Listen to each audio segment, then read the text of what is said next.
The first step is to open the phone, and it's as simple as removing the two pentalobe screws on either side of the lightning connector.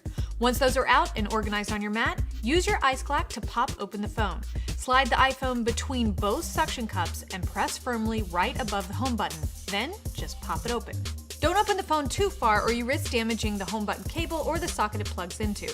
Keep the cable loose. If it's stretched taut, it's too. Once the phone is cracked open, we can get to work on the home button cable that is tethering it to the rear case. First, use your spudger to pry the bracket, then use your spudger to disconnect the cable. When the connector has been released, you can pull the home button end of the assembly away from the rear case using the top of the phone as a hinge. Open the display to about a 90-degree angle and lean it against something to keep it propped up while you're working on the phone. Add a rubber band to keep the display securely in place while you work.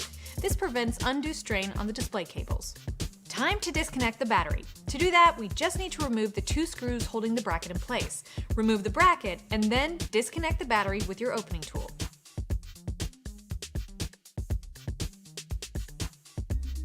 Now that there's absolutely no power to the phone, we're going to work on disconnecting the display from the logic board. There's a bracket protecting all the cables we need to disconnect. It's held in place by several screws of differing size, so make sure you take notes on your magnetic mat where these came out, or you could damage your logic board if you reassemble them in the wrong order. Now you can take the bracket out of the phone and get to work on disconnecting all those cables holding the display in place.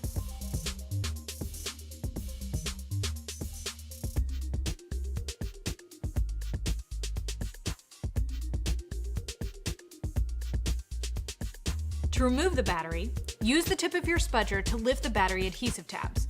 Lift the tabs just enough to cut the black tab with scissors between the two white adhesive strips. Just be careful to cut up, not down, so you don't puncture the battery. Try to keep the strips flat and unwrinkled during the next procedure. Wrinkled strips will stick together and break instead of pulling out cleanly. Slowly pull one of the battery strips away from the battery towards the bottom of the iPhone.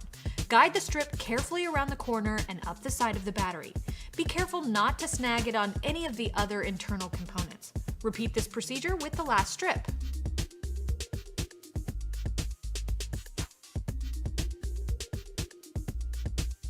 If you were able to remove the battery strip successfully, you can just lift the battery out of the phone.